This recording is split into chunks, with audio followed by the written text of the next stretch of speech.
This teaching is for women. We're still in John chapter 12, and we're going to verse 27. Well, I will just start at 26. If any man serve me, let him follow me. And where I am, there shall also my servant be. If any man serve me, he will honor. Let me start over. If any man serve me, him will my Father honor. Now is my soul troubled, and what shall I say? Father, save me from this hour. But this cause came I into this hour. Father, glorify thy name. Then came there a voice from heaven, saying, I have both glorified and will glorify it again. And the people therefore that stood by heard it, and said, He thundered. And others says, an angel spake to him. So the message here I'm going to focus on today, and this can go into much more, but Father, glorify thy name. So the name is important, and people have the name wrong, and we just say the name, but the name is not his. It's more important. We have to know his name. His name is important. So if you come over to Psalms 86, and there's a lot in Psalms 86, but I'm not going to get to all of it. So preserve my soul, verse 2.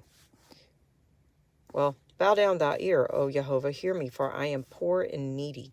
So that connects back to the Beatitudes. We're still going to stay focused here. So verse 2, preserve my soul, for I am holy. O thou my God, save thy servant that trusts in thee. Okay, well, there's a lot there. I am holy. He's not talking about himself. This person's talking, I think David wrote this, so he's saying he's holy. He's been set apart. That's what we're supposed to be. We're called to be holy and set apart. We're supposed to be the servant. And if you did there's a whole lot more about the servant. This chapter is filled with it.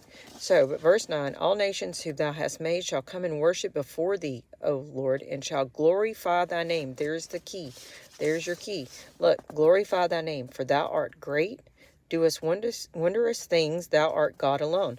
Teach me thy ways, O Jehovah. I will walk in thy truths. Unite my hearts to fear thy name. I will praise thee, O Jehovah, my God, with all my heart, and I will glorify thy name forevermore. Well, there's that. Remember that verse says, and love the Lord thy God with all thy heart, thy mind, and thy soul. And that's what he says is one of the greatest commandments.